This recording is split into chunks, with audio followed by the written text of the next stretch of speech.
Hi, we're here at Davis & Crump, and I have with me Martin Crump. And Martin, how long have you been at Davis & Crump? Since the inception of the firm, however, Mark and I have been practicing together for 14 years. And what kind of cases do you do here at Davis & Crump? Typically, my practice is pharmaceuticals and medical devices, although the firm handles personal injury, auto accidents, workers' comp, Social Security, disability. But the majority of the cases that I handle are pharmaceuticals and medical devices. Tell us a little something about one of your more interesting cases. Well, probably my most interesting case was a lady who I represented from South Texas had been diagnosed with a terminal disease. It was caused by a defective product. And when I went to her house to speak with her about signing up, she actually said that she knew she would never, see the end of the litigation. Well, but the reason why she was doing it was to actually provide stability and support for her family, and that was by means of providing them with a lake house, a place to live. And she ended up being correct. After her case settled, she actually received the funds. I got a call from her when she was thanking me for representing her, and she told me that she had actually closed on the lake house. A few months later, I got a call from her mother advising me that she had passed away. Who are some of the companies that you have pursued cases against? Well, from the pharmaceutical standpoint, if they've manufactured a drug, we've probably pursued a case against them. But you're talking about companies like Bayer, Pfizer, Merck, Wyeth, and then again, when you talk about medical devices, you're talking about a different group of defendants, but Boston Scientific, Bard, AMS, Ethicon, DePuy, which is Johnson & Johnson. So across the board, if there's been litigation that's went on against them in the past 15 years, then we've probably been involved in it. Where have you handled cases at Davis & Crump? We have handled cases nationwide in all 50 states. We've also represented people in the U.S. territories, the Virgin Islands, Puerto Rico.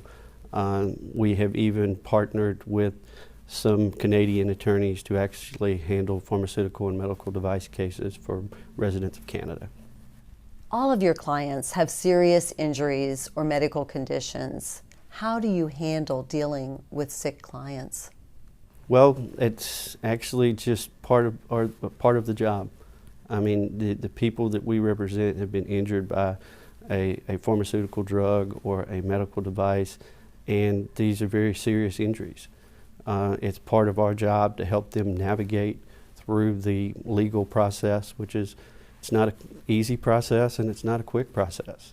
But the best thing that we can do to help our clients is to keep them apprised of what's going on in the litigation and what's going on in their specific case, so that they can have the knowledge that they need to make informed decisions.